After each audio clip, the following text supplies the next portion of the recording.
And welcome to Racing for the Climate and round 2 of the World DX Championship at Daytona. I'm right here in the virtual team space of today's host team, Patrick Long Esports. We will talk to Patrick later in the show. The cars are not here at the moment. They are on track for qualifying. We will see them later also here in the team space. Before we head to qualifying, I would like to introduce you this year's host of Racing for the Climate.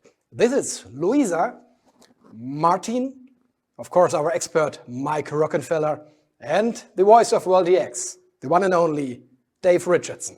Enjoy.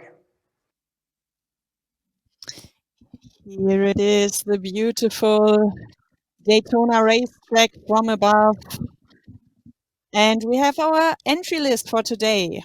It's Lasse Sørensen for TK9 eSpeed, Alessandro De Tullio from ASA Zero RIG, Oscar Christensen, TK9 eSpeed as well, Luca Kita, the German from Bila Racing Team Euronics, the well-known name Bruno Senna for Williams Esports, Rafael Lobato, Absolute Racing, Zaifai Lee, Absolute Racing, Alan Terzic, BS Plus Competition, and then the Thomas Schmidt from Nianco Esports, and yeah, the next line, Rory McDuff, Patrick Long, Devin Braune, Henry Drury, Yannick Mettler from Nianco Esports, Dev Gore, the art car driver from Patrick Long Esports, Nicolas Hillebrand, Gigi Thormann, Weizke Fisser, and Martin Stefanko. Yes, hello there. We are here live from Hamburg.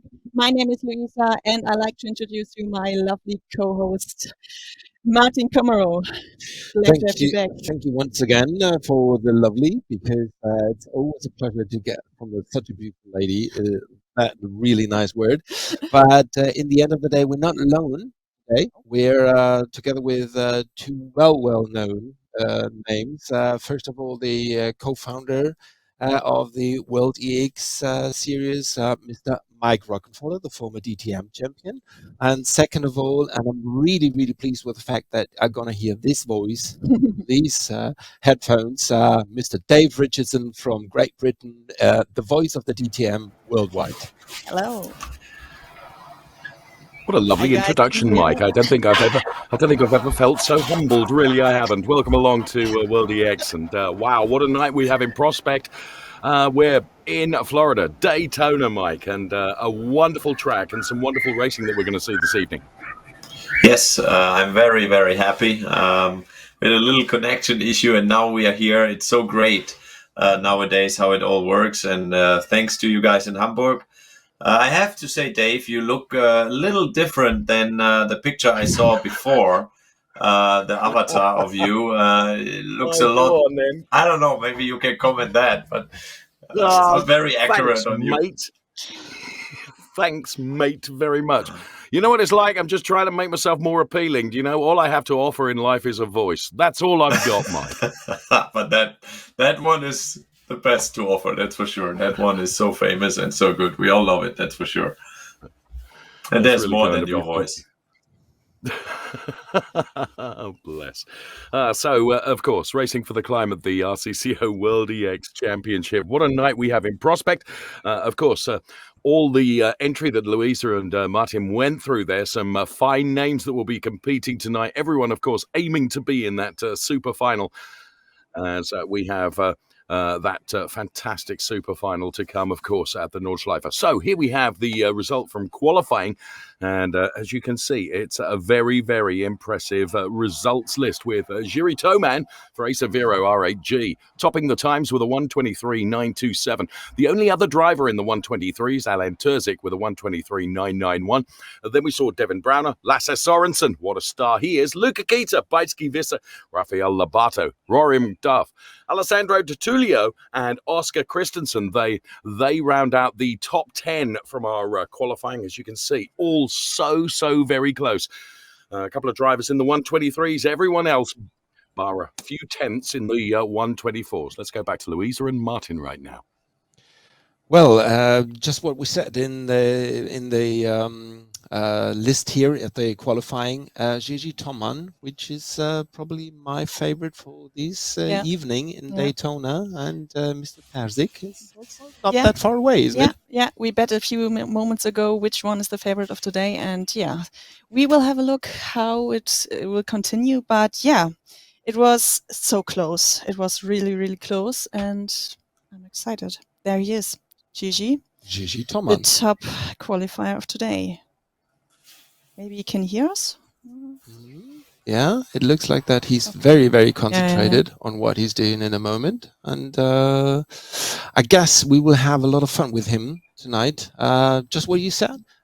He is the winner of the first race of the season 2 of the World EX. And he could be also, I guess, a doubleheader. So he could be the one who will be the winner of the second race here in Daytona. At this evening, once again, a new name came into World EX, and he said, I think I said it before. He said a statement. He will try to defeat it at his best, and he looks like he will try his best. He will give his best, and is very, very concentrated. And he's a young driver too. Yeah. So it looks quite interesting. He's not that one. How old is he? I would say he's maximum, what would I say, 21? Something like that. I doesn't have his birth date, but I guess he will be a name to remember this evening. Yeah, first a newcomer. Of all, and second I like of it. all. Yeah.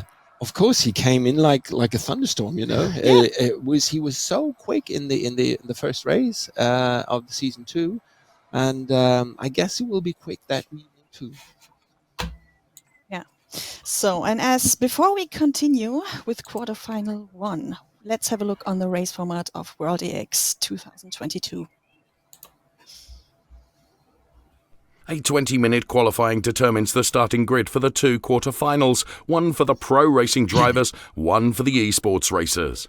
The best 5 drivers from each group proceed to the semi-final before the final 2-lap head-to-head shootout for the best pro racing driver and the best esports racer. All cars reaching at least one final will qualify for the super final at the Nürburgring Nordschleife on December the 13th. Yeah, it will be. I'm so excited. Calm down. Okay. Dear. Calm down. Okay. Absolutely. You know, it's not that easy for me. It won't be the last race. Yeah. Let's. Yep. I guess a real race driver has to take a comment of that. Mike, it's your turn. What do you say? Thank you. Well, from what I have seen, like you said, it looks extremely close. The lap times are just amazing, especially the top 4 or 5. I think the car is a handful to drive. We will hear about that maybe later on, but as we have this year, each event a host team, they basically can do the setup. This time it's Patrick Long Esports, and they I would say took a very different approach. The car is really difficult to drive. So first of all, good job by everybody to do a lap, because I tried this morning myself and I gave up after like 3-4 laps. Really? So I think it's a really, really difficult car to drive tonight, and we will see that and hear that. And I'm sure some drivers won't like it, but that's what it is about. We want to have a beast which is difficult to drive. Okay. And here we are. Let's have a look. Wow, this Are you there, is Dave? when... Yes, this is when Luisa deserves every element of excitement that she has, as we're about to get quarterfinal 1 underway. Just a few seconds away then, here's the grid then. Lasse Sorensen, Beitski Visser, Rafael Lobato, Alessandro De Tullio, Henry Drury, Nicholas Hillebrand, Bruno Senna, Yannick Mettler, and Dev Gore, DTM Dev Gore, all going to be contesting the first of the quarterfinals that we see. Hold on to your hats. Let's go racing! Oh, what a whale tail there from the hugely successful driver then heading in towards this turn, the fantastic Daytona circuit, 5.73 kilometers, 3.56 miles if you like to deal in old money. 12 turns, 8 left, 4 right. 31 degrees of banking in the oval turns, 18 degrees in the tri-oval. It's an awesome place. And De Tullio and Lasse Sorensen then They are underway in the first of our quarterfinals for this evening. We are here with Patrick Long Esports, and we are at Daytona. Fantastic stuff. There's even more romance about it when we are under the lights. The cars look spectacular, sound spectacular, and boy, Mike already setting some pace in this quarterfinal. Yeah, look at that. I mean, look how Lasse is going away. I mean, this guy, he's so good. He has been so good in season 1, and he just, proves it again. And there you could see he was going down to the apron, almost losing the car. And here you see how the car is jumping through bus stop. I mean, it's just crazy, the setup of this car tonight. And we can see it. I mean, the car is stepping out, on the rear. It's just amazing to watch. And here we see the Williams car, and now Lasse Sorensen on board. And look at him. Just as cool as a cucumber, Mike Rockenfeller. Lasse Sorensen from Hillebrand from Visa. Now Lobato P3, Visa P4. Then it is Bruno Senna, Yannick Mettler, Dev Gore, Henry Drury, and Alessio Di Tullio. Then that's the way it looks at the moment, but it's changing minute by minute. A real battle going on between Mettler and Dev Gore. But this is Lasse Sorensen. 2.5, 2.6, 2.8 seconds to the good. And Lasse Sorensen then, exactly, Mike has predicted it so well. Basically, what he's done, he's got his nose in front, and he's sending it all the way around this Daytona circuit with such confidence and supreme drifting there, which is really great for us to watch. And as Mike said, as he was doing it earlier on today, trying to get the car nailed around this circuit is not the work of a moment. So fair play to Lasse Sorensen and TK9 E-Speed.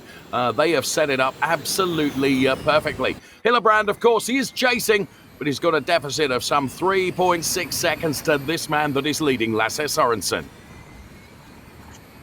There, you can see the concentration on the face away, it's, I mean, you were saying, Mike, just how important it is to get it right here. And you see, have you seen there was a car spinning? I think it was Hillebrand. He's just falling back now to the end of the field almost. I mean, he's basically last. Tullio, who had an issue, is really in the back. But this is how quick it goes, and it's still a lot of laps to go. We are used to short races here, and then we saw a good maneuver. Who was that? That was Patrick Long. That was it Drury? I think it was Drury, right? Beitsky Visa we're looking at now, I believe. And what you were saying there, Mike, is so right. We're only on lap 3 of 7. So this is quarterfinal 1. And we're watching the pro drivers at the moment. Oh, and they split the screen here. Beitsky Visa on the left-hand side of the screen, and of course, Lasse Sorensen on the right-hand side of the screen, with a lead, may I say now, of some 4.877 seconds. Extraordinary, as Lobato is putting the chase on as well. So in this quarterfinal already, the action coming thick and fast. Beitsky Visa then, full concentration, absolute maximum concentration. Now going to send it up the inside here into the bus stop. Whoa! Side by side, a little bit of panel rubbing between the two of them. Good, healthy, respectful racing. Great defending there, Mike Rockenfeller. Wow, that was great. You could see the slipstream. Beitsky is really under pressure, but she kept it, in front. I mean, I thought he had it, and now he waited. They were smart. I mean, clean racing through there, a lot of respect to each other, and now heading to turn 1 on the outside, Lobato, but this will not be good enough. And he missed a little bit the corner, so there's a gap again. That's good for Beitsky. She can breathe a little, but he will be back in her mirrors. This is for sure. I think you're absolutely right, but absolutely nailed it, you did, because good, respectful, firm, fraught fighting between the two of them as Beitsky Visa then in P2 with her rearview mirrors going to be full once again of Lobato in just a few moments. We split the screen on Beitsky Visa then so you could see her hard at work inside, and of course what it was looking like for us as we follow this fantastic car around the infield section here at Daytona. And Beitsky holding on to this nicely. We're on lap 4 of 7 in this quarter-final 1. And when is Lobato going to try again? Yeah, exactly. I mean, I'm sure he will come back. But also, if we look on the screen and we see the gaps, Dev Gore, his first time here in World EX, and he is in the top 5. If he keeps that position, which is still, tight because Henry Drury is really close right now. I mean, it's amazing. I think he's doing a fantastic job. Bruno Senna in P4, also amazing. So, what a grid, and I'm still looking forward to even more battles. There we see Dev Gore, he's even smiling. Yes, Dev is smiling. He didn't shave this morning, as you can see. That's given him a little bit of additional downforce in his sim. So Sorensen P1, Vaitsky Visser P2, then it's Lobato, Senna, Drury. Dev Gore gets by Henry Drury. So Dev Gore, now Henry Drury then. You can see the colours on the left-hand side of the screen as they go side by side. This is brilliant stuff in the World EX Championship. We are live from Daytona this evening, and what a show we are putting on for you. We are on lap 5 of 7, so we're reaching the sharp end of this, Mike. And Lasse Sorensen leading from Vaitsky Visser, who's been able to contend with that Lobato and a mistake, Mike. Oh, Dev Gore, he lost it. Ah, what a shame. That was a shame. Look at him. He's going to blame you and me for that. No, he can't. I mean, that was his own fault. But, that's what we love about sim racing. Look at his face, he's enjoying it so much. And that's what we want to see. I mean, he was there on the hot seat. It was really the position, now Henry Drury has it. And maybe there's some more pressure coming from Mettler behind him. We will see. But it looks like the top 4 are pretty safe if they bring it home. And for me, P5, 6, there should be still a battle going on. And it looks also like Visser, Vaitsky, she has enough of a gap now, if we see it here, that she's safe and she found her rhythm. It looked like at the beginning there was a lot of pressure, but now, over the course of the race, maybe the tires of her, look at the drift. I'm just saying it, and she's squeezing it out. So that's what we want to see. Absolutely. Fair play to Vaitsky Visser then. I think you're right. I think the pressure was there. She soaked it up and just got into her rhythm. And Lobato is running out of time here to try and wrestle away that P2 in this quarterfinal away from Vaitsky Visser. It's Lasse Sorensen, who's so far up the road, he's brewing coffee already. 6.2 seconds up the road from Vaitsky Visser. Then it is Lobato P3. Bruno Senna, a good showing from Bruno P4. Then Henry Drury P5. Then it's Mettler, Gore, Hillebrand and Di Tullio. And it was real shame to see Dev Gore then making that error because he had done so very well. As Mike said, first time in the World EX Championship. Brilliant showing. So Lasse Sorensen then with 5.9 seconds to the good. We're on lap 6 of 7 as we follow Vaitsky Visser, and for my money, Lobato is getting just a little bit closer now. So the fight for this P2 is not over yet. Through the bus stop chicane they go. Heading in towards turn number 12, where you carry so much speed and you've got to be so brave. This is brilliant. Love being on board here because this gives you an example of what it's like to be chasing that car in front of you. The huge, unwieldy grandstands which can hold tens of thousands of people here at Daytona, and you're so much speed before breaking into turn number 1, which almost feels like a hairpin. See how much steering lock they have to put on to go into the International Horseshoe, which is the part that they're heading up towards now. Then they'll come back towards the kink. We have started the final lap with Lasse Sorensen, some 5.8 seconds to the good. Heading through the kink, and then, of course, the west hairpin here, which is turn number 5. There's the kink. Do you take the kink absolutely flat in these cars, Mike?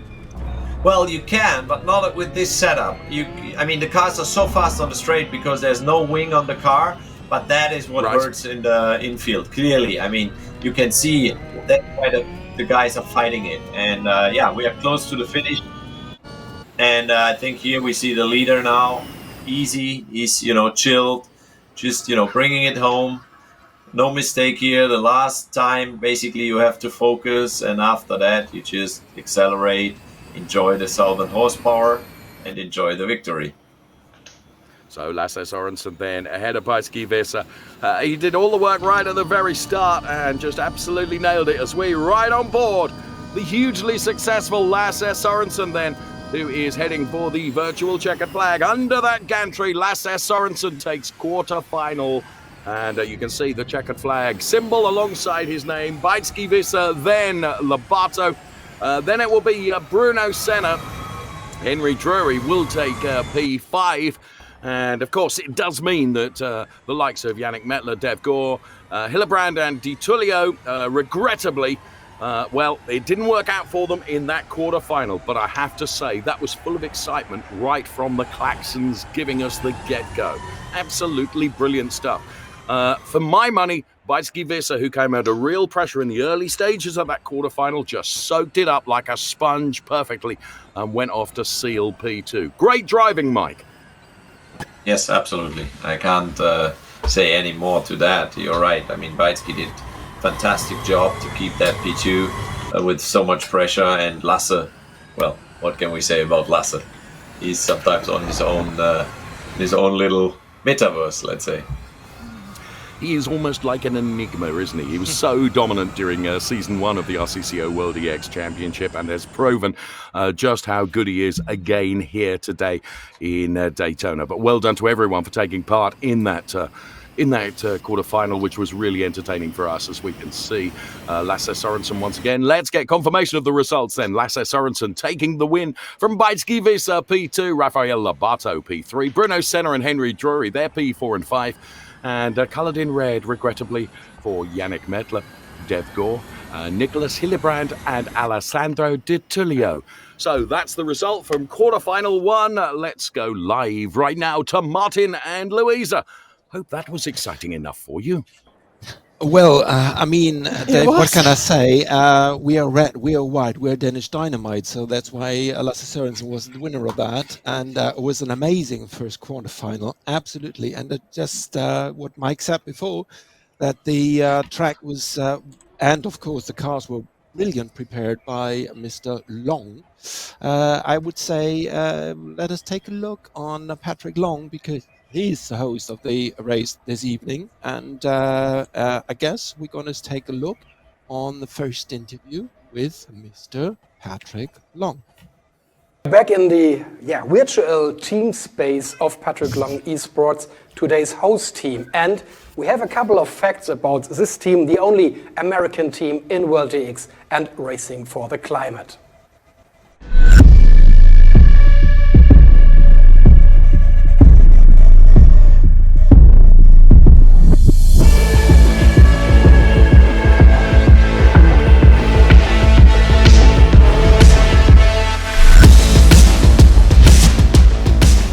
So that's the most important facts about Patrick Long's team, and we have him with us now. Patrick Long, the founder and team principal of Patrick Long Esports. Patrick, nice to have you. Welcome to Racing for the Climate and World EX. Tell me, how is electric mobility progressing in America, in California at the moment? It's great to see electric mobility progressing. Southern California is sort of a hotbed for electric vehicles. You see on some of the longer routes as well, people lining up for their charge stations. So we're certainly looking at the infrastructure and how to increase capacity. But the great news is it's plenty busy around town. You're a Porsche ambassador. Did you have the chance to test the Porsche Taycan? I'm fortunate to have a Taycan as my daily driver, and it's a car that's really grown on me. In the beginning, I didn't know what to expect. I had done a few tests in the cars, but living with one and driving it daily, it's so enjoyable. I mean, what you underestimate is how linear the power delivery is, how smooth, quiet, comfortable things are, and my kids love stopping and starting, let's say it that way.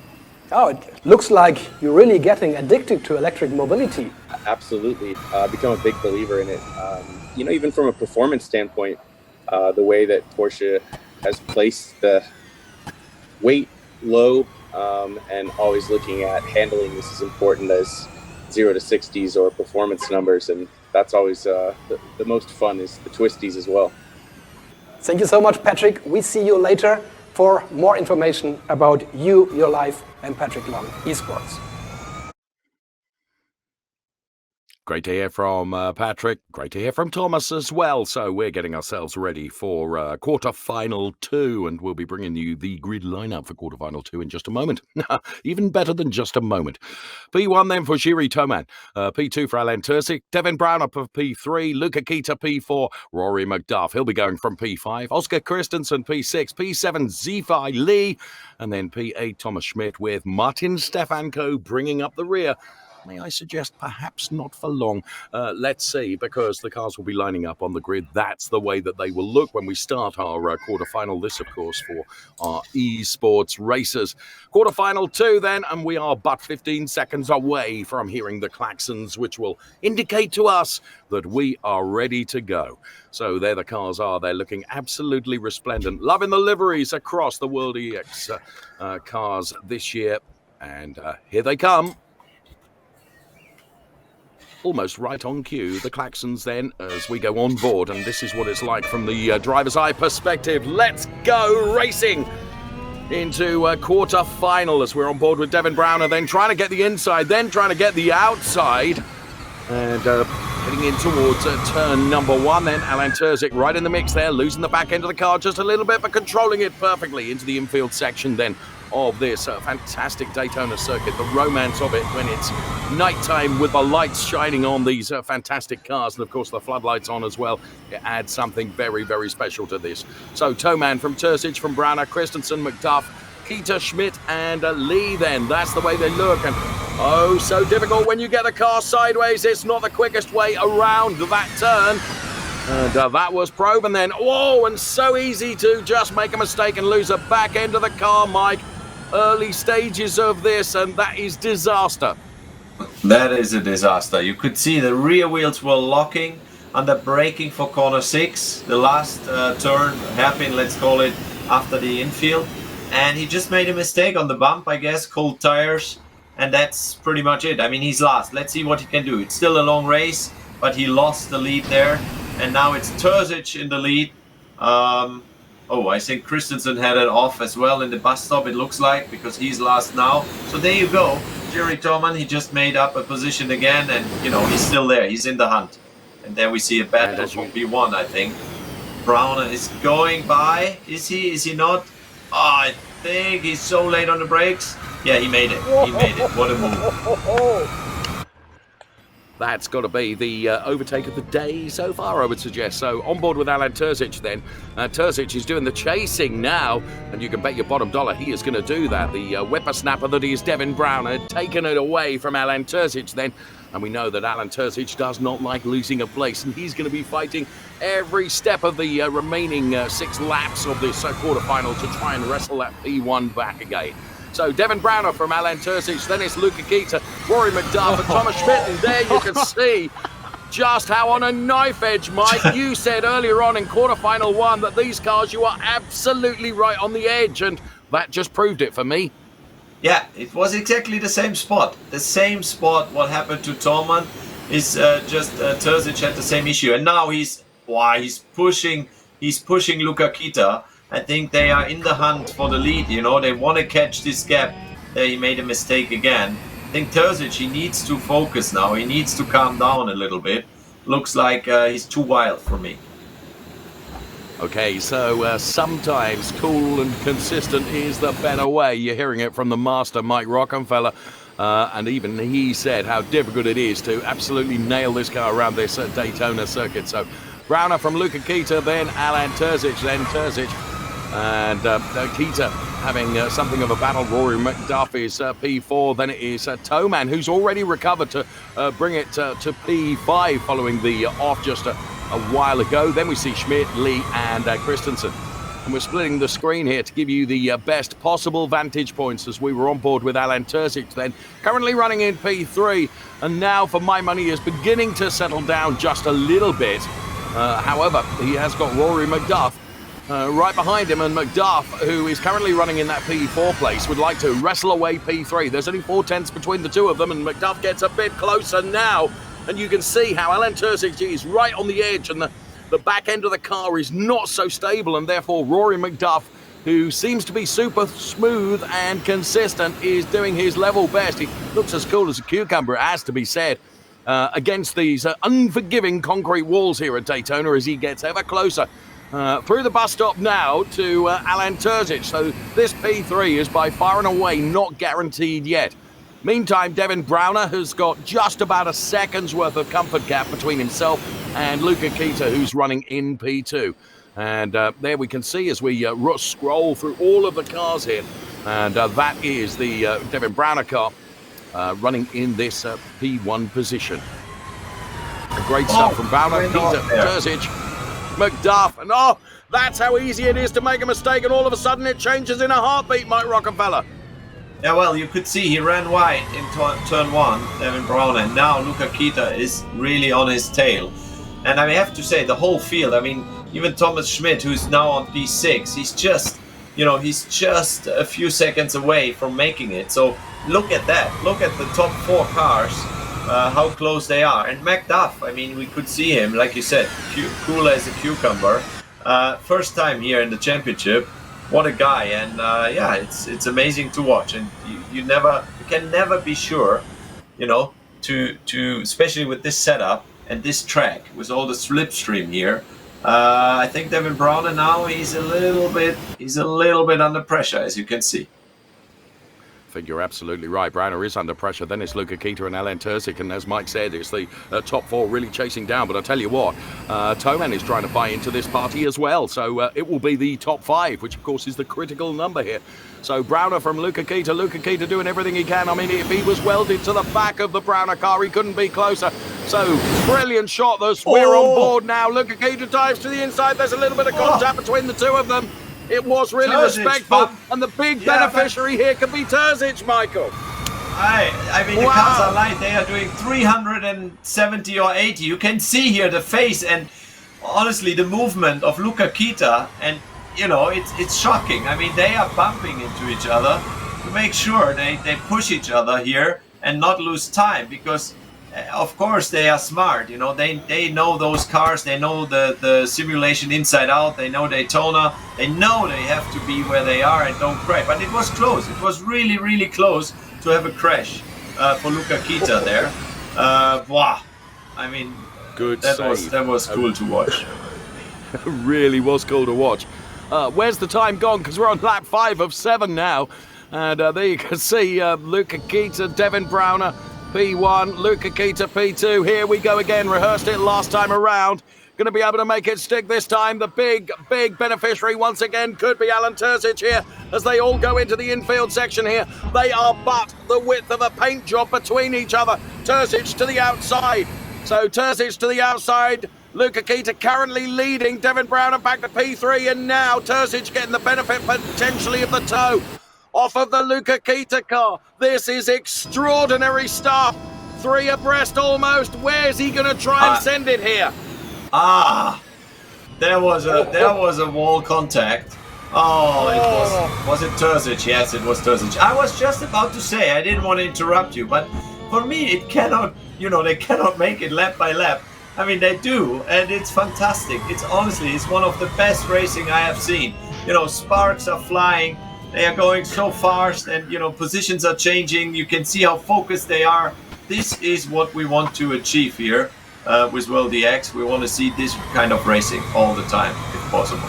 Well, you are achieving it in bucketfuls in this quarterfinal. It's absolutely compelling stuff with Luca Kita sideways. Terzic, where he's doing a rallycross move as he tried to keep the car pointing in the right direction. So desperate are they. Look how much fun these drivers are having as well. Luca Kita is laughing in P2 as he's trying once again to overcome Devin Browner here. Alain Terzic, he's going to be under pressure from Toman in a moment. We didn't think that would be even possible. We're on lap 6 of 7. And this, you cannot take your eyes away from this. Extraordinary places changing every few tarmac meters. Well, right now, getting the tow off the back of the Devin Browner car out to the outside now, running high. Luca Kita is loving this, Mike, almost as much as you and I are loving it. Yes, but honestly, it's also, we have to say, that doesn't look great. That looks wrong of Luca Kita. I think he made a mistake there. He lost ground. He's now in P4. But I was just about to say, those guys, they are the best of the best in sim racing.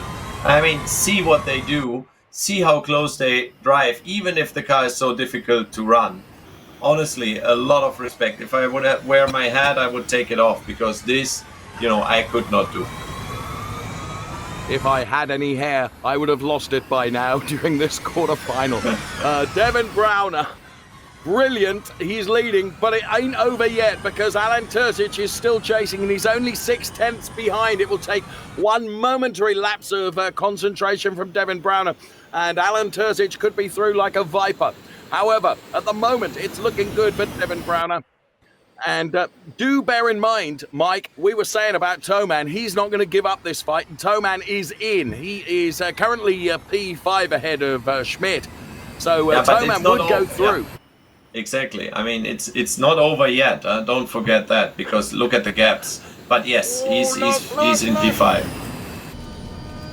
Oh, no, here we go. Here we go. Terzic and Browner with a drag race here, but I think Browner just did it. Wow. What a race. Absolutely brilliant stuff. So Browner, Terzic, McDuff, Keita, Toman, Lee, then it'll be Schmidt, and then Christensen. And I have to say, my hats off there, Mike, are to Luca Keita, because he would rather bin it than, you know, he was going to go in for the win. He binned it rather than won it, but fair play for giving it 125% and more besides. To all the drivers, supreme effort, absolutely awesome quarterfinal. And Mike, I just want to reinforce what you were saying. These are the best of the best drivers, aren't they? Yes. And we see here in the picture McDuff and, you know, also him. What a race. I mean, great. Just brilliant. So for the WRT team, it's a fantastic result, of course. And on board the Devin Browner car then. Yeah, especially bearing in mind, they only have one car today, WRT. Indeed. Because they had an issue with their second driver, but that one car looks pretty fast today. I agree with you. Let's take a look at the results in full then, once I've calmed down sufficiently. Here they come then. It's Devin Browner, of course, who has taken it. Just a smidgen ahead of Alan Terzic at the line. Rory McDuff, a very good showing from Rory to take P3. Luca Keita, P4. Jiri Toman, when we thought it was all over earlier on, far from it. He takes P5. Regrettably, Zaifi Lee, Thomas Schmidt and Oscar Christensen, they're coloured in red. Unfortunately, they'll be going no further. But absolutely brilliant stuff. So that the full result of the quarterfinal. Please, Luisa and Martin, help me out here. I need oxygen. We too. That was thrilling to watch. My heart has been like boom, boom, boom, boom, boom, boom. Still. What a race.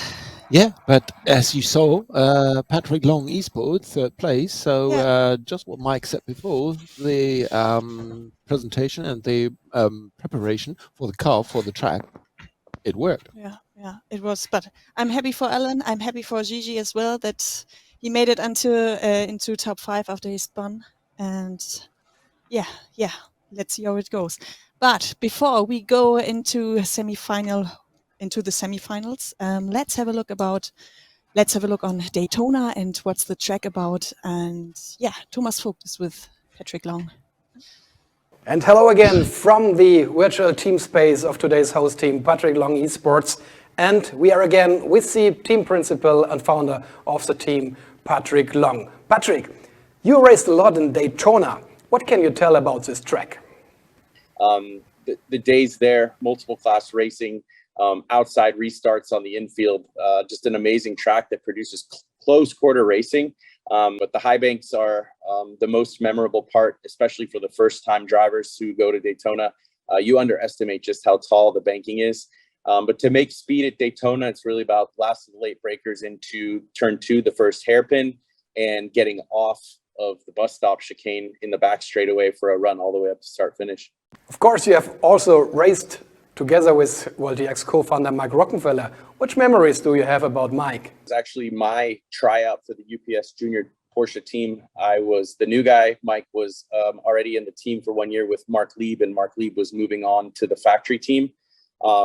Joining the team at Leipzig for my first test, it was quite apparent how talented Mike was and pretty open for a teammate. We all would really love to see you race in World DX with your own team in the X0. Did you already have the chance to test the car? Well, I'm a typical racing driver, so I have lots of excuses.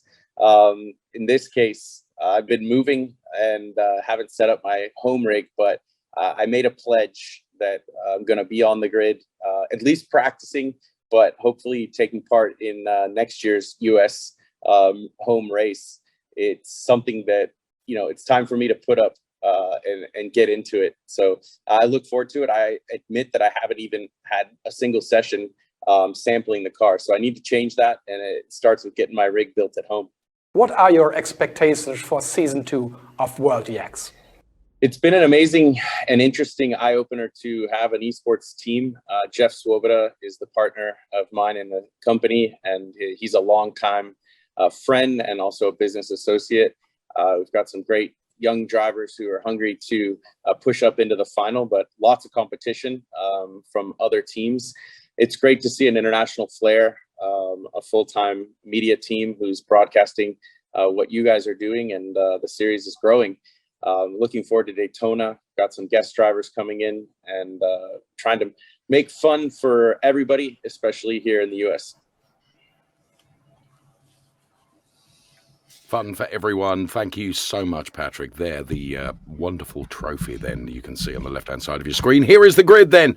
Lasse Sorensen will be going from P1. He's got Devin Browner right alongside. Then it's Bajski Vissa P3. Alan Terzic P4. Rafael Lobato P5. Rory McDuff. He could be a danger man from P6. Bruno Senna P7. Then we see Luca Kita alongside on P8. P9 is Henry Drury. And then we find Jiri Toman. So that's the way it looks then for this semi-final to come. And the trophy there, as you can see. Let's zoom in on that trophy. Absolutely glorious. And, of course, we're being hosted here in Daytona by Patrick Long Esports. And huge thank you to them. And a huge thank you to Patrick, who has made a pledge that as soon as his home rig is sorted, he's going to be in one of these cars. Can't wait for that. It'll be fantastic to see. So there you can see Luca Kita then. And we are just moments away from the semi-final getting underway here. And it's great when you can look at all the drivers and how concentrated and focused they are ahead of the start of this fantastic semi-final to come. 6 laps of the Daytona circuit then. 5.73 kilometers, 12 turns, and boy, every single one of them counts. And it was very interesting to hear what Patrick Long was saying about the Daytona track and how, getting the trajectory right out of the bus stop, going through turns 10 and 11, heading towards Speedway 3 and that straightaway into turn 12 in this circuit configuration. How important it is to get it right. We are but 20 seconds away from the start of this semi-final. It's myself and Mike Rockenfeller that will be bringing you all the action, and it has come thick and fast across everything that we've seen tonight. This is the RCCO World EX Championship, and we are live from Daytona, and here comes semi-final time.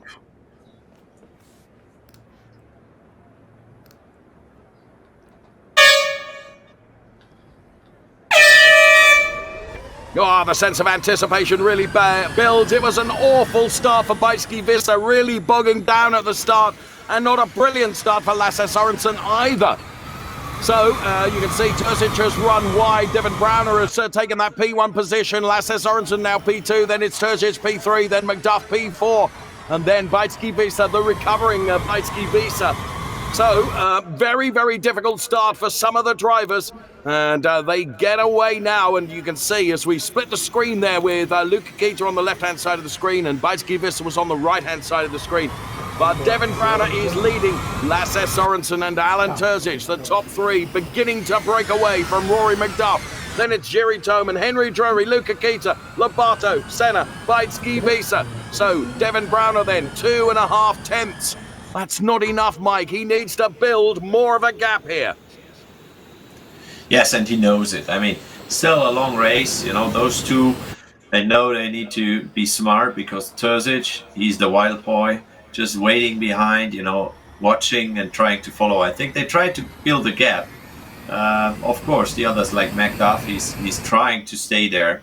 And I think this one it will be really exciting, I think, as much as we saw the race before. Look at that. Look, 3 wide almost. And he's pushing now. He's pushing Sorensen into the lead. That's what Terzic did. Now he breaks on the outside. Devin Browner on the inside. I mean, this is world class. how did Lasse Sorensen get that car rotated? But he did, and he did it really well. Now what he will try and do is, like the proverbial stabbed rat, escape up the road from Terzic and Brauner. And of course, the more Terzic and Brauner fight, the big beneficiary is Lasse Sorensen, who's got clear tarmac ahead of him. But Alan Terzic now has fought his way through to P2, and he's not going to want to let Lasse Sorensen get away here. So Lasse Sorensen leading from Alan Terzic. Then it's Devin Brauner and Rory McDuff and Jiri Toman. And there you can see Jiri Toman and Vaisky Vissa causing a collision, a 5-second time penalty. We can see that from race control at the top of our screen. That's not impacting or affecting where we're at in terms of Lasse Sorensen, who's already tried to build 8.5 tenths over Alan Terzic. Alan Terzic going into the bus stop will try and lose some of that gap by out-braking and going a bit closer, but he can afford not to make any mistakes because Devin Brauner is right up his trumpet at the moment in that P3 place. So as we watch this car here of we've got Lasse Sorensen leading by just half a second as Alan Terzic continues to chase, and then Devin Brauner and Rory McDuff. Here we go. Taking the benefit, getting the benefit of the draft off the Lasse Sorensen car allows Alan Terzic to get a bit closer. It's all very well being as quick or even quicker than the car in front of you. You've got to find a way by as well. And the cars look really twitchy. Mike, you have said that getting the setup right here, it's been a heck of a lot of work. Exactly, you can see it. I mean, look here, the kink, they have to lift. And you can see now again how difficult it is to slow down the car.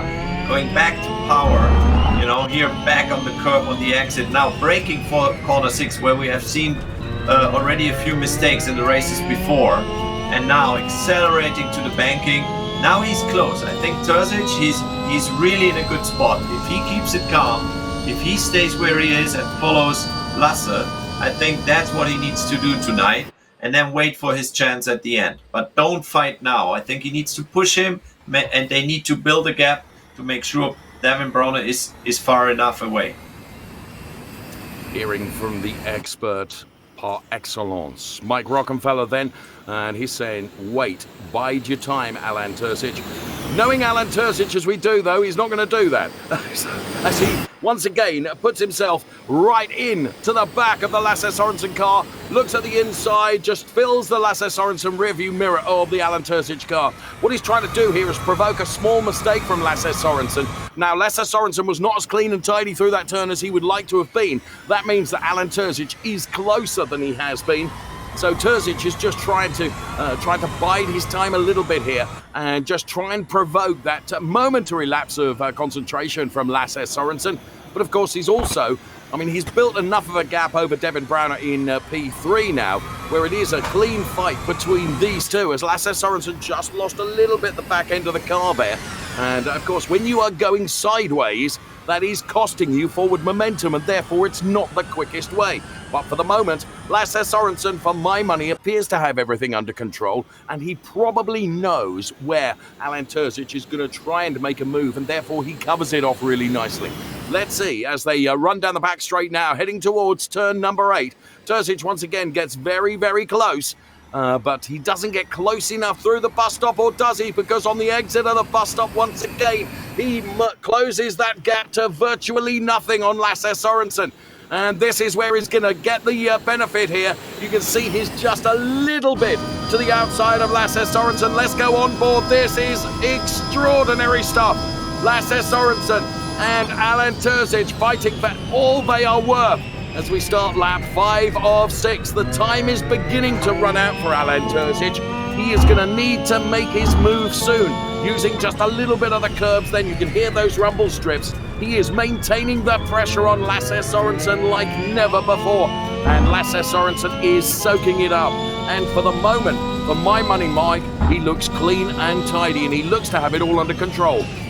Yeah, and you can see they build a gap, and after that, there's like Devin Brauner and then Jiri Toman and McDuff. Those three are fighting. They are really close to each other. I think there's a lot of action happening. But those two here, if they are smart, they just finish like that.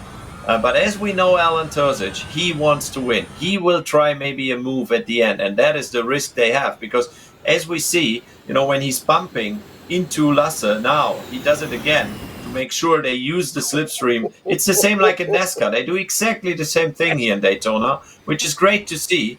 But at the end, I think he will try to beat him. And I mean, the latest obviously is when those two make it into the final at the end. Then he has his chance. But here, it's good practice for them. And as you can see, they don't fight against each other. They work together. They work as a team almost. This is amazing to watch these cars so close. I mean, literally, millimetrically perfect. And now, into last lap. I mean, now we will see what happens. Now he can take the risk, after the bus stop. He needs to stay really close there. And then we see, here we are on the horseshoe, corner 3. And then on the exit, he's right there. He's right where he needs to be. And let's see if he can make a move before the bus stop or after the bus stop. Do you know, I was listening to Alan's car then, and you're absolutely right, Mike. You have to lift the kid where just taking a little bit too much of that curve. It just unsettled the car a little bit for Alan Terzic then. It is now or never for Alan Terzic. We are on the last lap of this semi-final then, which is being led by Lasse Sorensen. We can see the tail lights of the Lasse Sorensen car through the windshield of Alan Terzic. And Alan Terzic now, it's going into the bus stop here. Turns 8 and 9. Here comes Terzic. Sorensen knows he'll stick his elbows out metaphorically, make the car as wide as possible and try and deny Alan Terzic as they're running towards the line now. It is just turn 12 to do. Up high goes Lasse Sorensen. Here comes Alan Terzic. Will he dive to the inside? Sorensen is protecting the outside line. Here comes Terzic. Is it going to be a photo finish? I think Terzic has got it here. So Alan Terzic then, absolutely extraordinary stuff. Mike, you predicted that absolutely perfectly. You said right at the end, that's when he's going to take his chance. He did. He takes it from Lasse Sorensen, Devin Browner, Jiri Toman, Rafael Lobato, Henry Drury, Beitske Visa, Rory McDuff, Bruno Senna, and Luca Kita. What a semi-final. Yeah, I mean, it was great. Great racing. Those two, after they built the gap, it was clear for me they make it if there's no mistake. That's what we want to see, and I'm really looking forward to see, again, a really close fight for the last 2 laps when it's all about who's the winner tonight. Right, let's bring you the full and confirmed results as we look once again at this lovely trophy that is up for grabs. Alan Terzic then taking it by 1.5 tenths from Lasse Sorensen. So it's BS Plus competition from TK9 eSpeed. Well done to Devin Browner, P3 for WRT, Rafael Lobato for Absolute Racing, P4, Jiri Toman then for Acer Vero, R8G. They occupy the top 5. The rest of the order you can see there as we go back once again to Luisa and Martin in our studio. Well, I doesn't have any tissues anymore for the final, so what can I do in between? So it's absolutely weird. But didn't I say it? Yeah, you said it. Okay. Come on, you're gonna get an ice cream later on. Oh, but thank it was unbelievable how close they were and how much pressure they all used. I mean, not only Alan and Lasse, also the other 8 guys were absolutely fast and quick and pushing, and it's absolutely brilliant. And as we saw, Mr. Long presented brilliant cars with a wonderful setup for this race, at least with a lot of really good fights, first of all. And second of all, he also learned a bit of German because he knows how to... See you guys. Thank you guys for having me. And I guess we're going to listen now to the last part of the interview with Patrick Long and Thomas Vogt. And here we are again in the virtual team space of Patrick Long Esports. Now we want to talk again with Patrick Long, but this time about what he's doing after ending his career as a racing driver. Patrick, what's going up in your daily life at the moment? Luftge Cult is my personal business. We focus on experiential air-cooled, all types of online and offline activities. Trying to speak to not only the purists, but the first-timer and the new people interested in joining into the Porsche family. For a lot of youngsters, a 914 is a very affordable point of entry, and we want to give them a domain to bring their cars out and meet other enthusiasts. Patrick Long Esports as well as being an ambassador for HAGERTY, are high up on my list. I've got a new project coming online here in the next 2 months in Los Angeles with the HAGERTY people that is brick and mortar, and the first time that we'll have a space to celebrate some activities. So plenty busy there, and also consulting for the CEO and Porsche Motorsport North America, as well as being an ambassador for Porsche Cars North America with street car products. So have my hands in quite a few different things. More time on the weekends to be with family, but during the week, doesn't seem like there are enough hours in the day. One of the big partners in your team is HAGERTY. You see it on the cars, you see it on your team gear, on your hats you're normally wearing. What is HAGERTY all about? Can you tell us a little bit? Yeah, HAGERTY is a driving brand. We look across all different platforms, both online and offline. For instance, I just came back from the California Melee, which was a week-long rally. Yeah, it's great to be part of the brand. It's great to see how much growth they've had over the last 24 months. And with everything coming back online and lots of events, automotive events here in the US, it's been fun and busy. Of course, World DX is also about racing for the climate. Patrick, you are connected this year to Conservation International. How important is this message of sustainability for your team? I think each team raising awareness for different groups and studies is one great way to give back when you look at motorsport and how it can create PR awareness and drive funds towards different charity groups, resource centers, and people who are making a difference out there. There's so many fans and avid enthusiasts of motorsport who are there for the competition, but it becomes such a great platform for messaging, and with that, doing something good with sport and competition.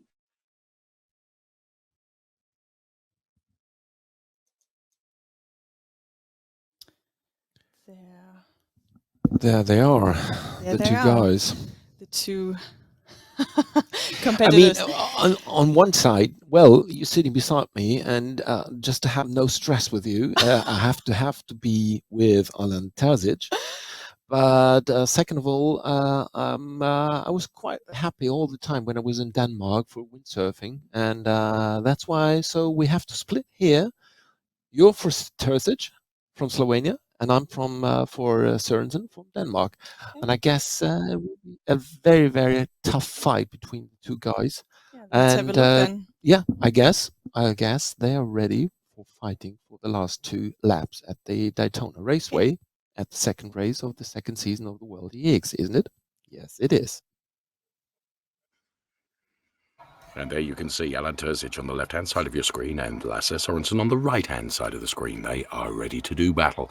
2-lap shootout then for our bumper final then that is going to be held here at Daytona. There is confirmation of the grid then. Going from P1, Alan Terzic. Boy, he was excellent in that semi-final. Going from P2 is Lasse Sørensen. There is nothing between the two of them. We already know who Martin is rooting for. We already know who Luisa is rooting for. It's going to be one of them, isn't it? So with just 10 seconds to go then before this 2-lap super shootout is going to be on to find out who is going to be the star of Daytona tonight. Will it be Terzic? Will it be Sørensen? We're about to find out.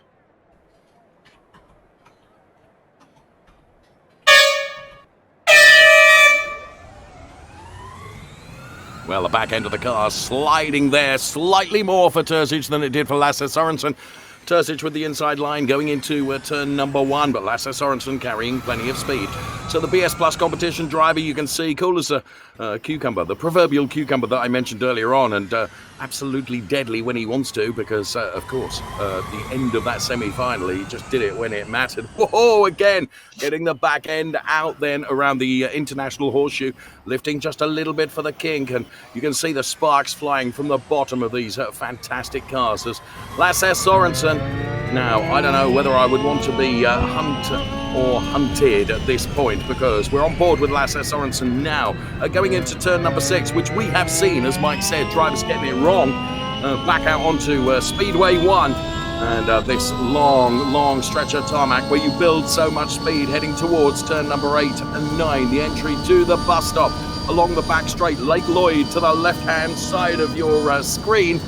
and leaving braking to the very, very last moment. Terzic and Sorensen taking more curve than is surely good for them, and I think that Lasse Sorensen even took a bit of a grass then. I would have said, Mike, that Terzic is doing this really well because he's built up 0.6 of a margin already. Yeah, he is doing it really well, but you could hear when we were on board, I was listening to the engine sound, and Lasse Sorensen, he wasn't even going flat in the slipstream. He was lifting. He didn't even try. He wants to stay where he is.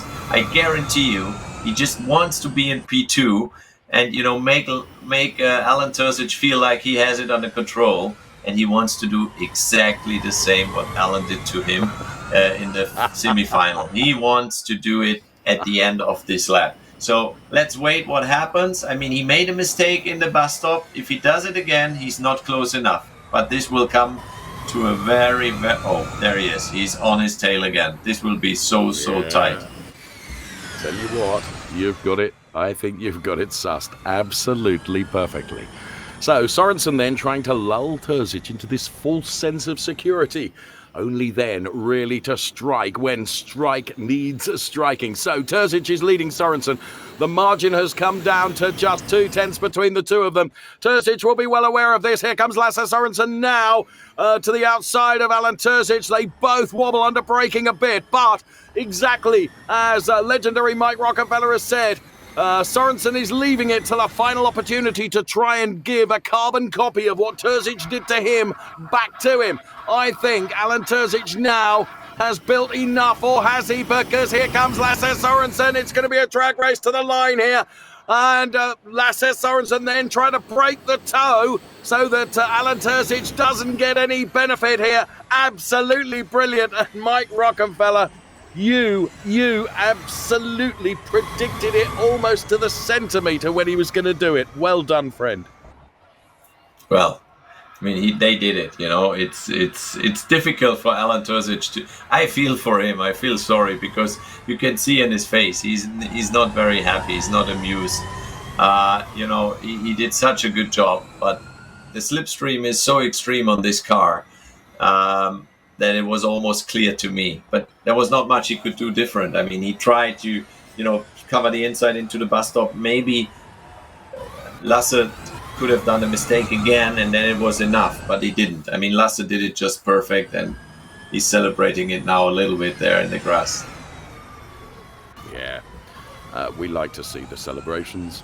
Lasse Sorensen then, he perfectly did it, and you can see the frustration with Alan Terzic. You're absolutely right, Mike, because he could almost sense it coming, and you're almost defenseless, aren't you, at that point? Yeah. And, that's to be fair. The positive, it's what happened. The positive for Alan is basically he's qualified for the final for the World Championship at the end of the year on the Nürburgring Nordschleife, because if you make it to the final of one event, you are automatically qualified, and he is. So I'm very happy for him because last year he was the guy with really a lot of bad luck. So I think he can be happy at the end, eventually.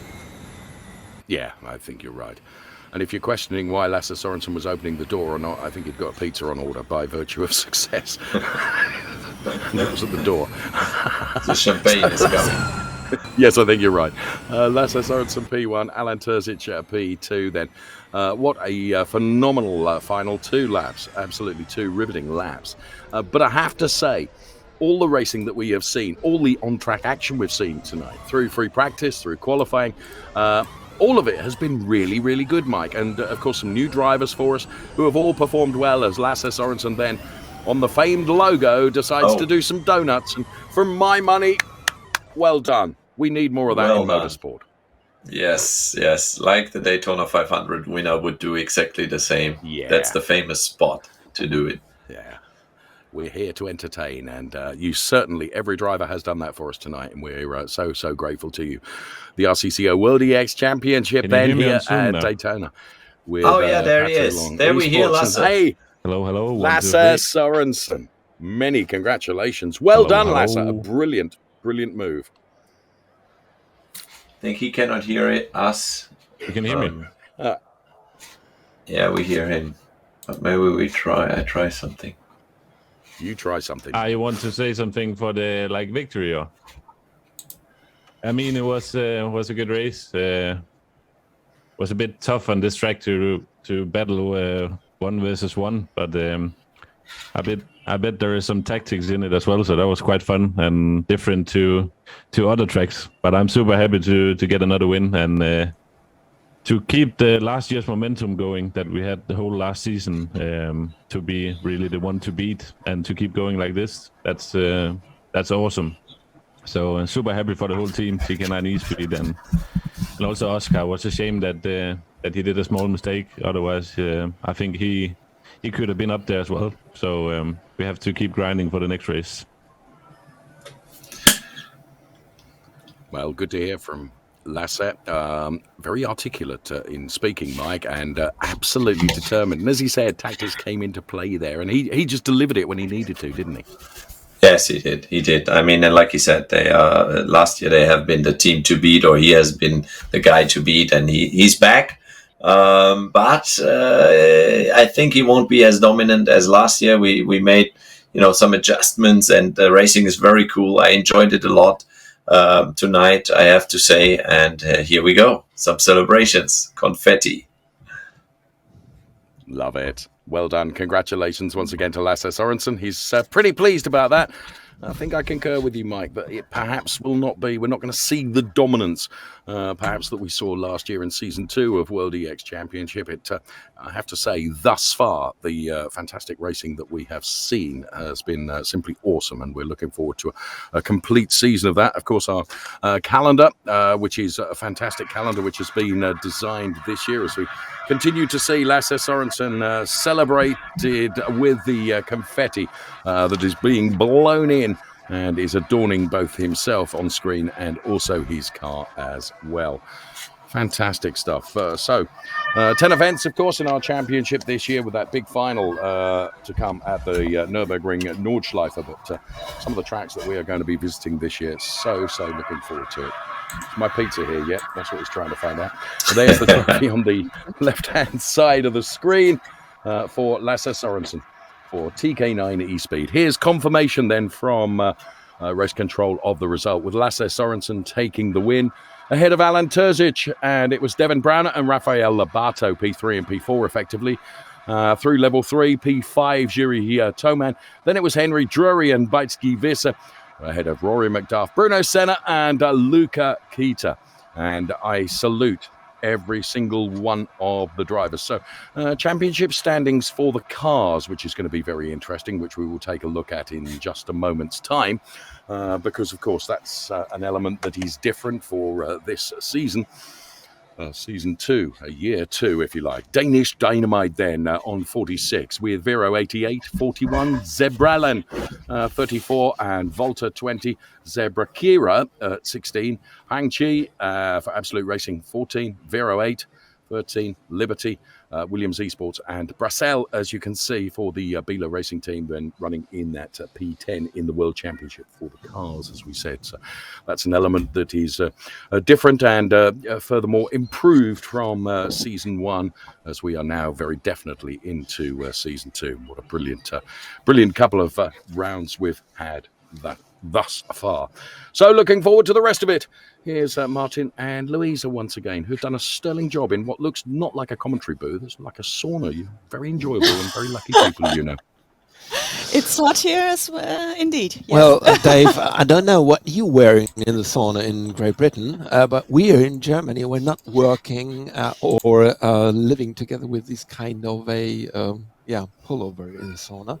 But it was just what Luisa said. It was amazing. It was amazing racing, and I really enjoyed it. And due to the fact that I'm coming from circuit racing rallycross, I was absolutely pleased with the fact that they really raced like hell. Yeah, absolutely. And just what Mike said, Lasse Sorensen did a brilliant job, because he really just put it like chess. He just worked it like chess, and he just put Alan there where he wanted, and then he just thrown him away. Yeah, it indeed. I think it's not. You don't really have an advantage when you start from pole when you drive an oval. I think in our case, it was last season. It was the same.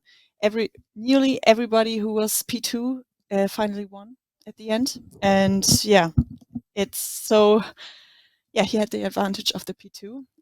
But I'm really, really happy for Alan. He totally deserves to be in the super final on the Nürburgring. He really does. And yeah, in the end, a great result. Yeah, on one hand, I follow, and on one hand, I follow a tiny little bit Mike, but I guess Lasse will be quite clever this season. And I guess we will have a wonderful season in front of us. We just had 2 races. We still have 8 races to go. And we're going to final up in at the Nürburgring. And I guess it was a brilliant second race, isn't it? It was.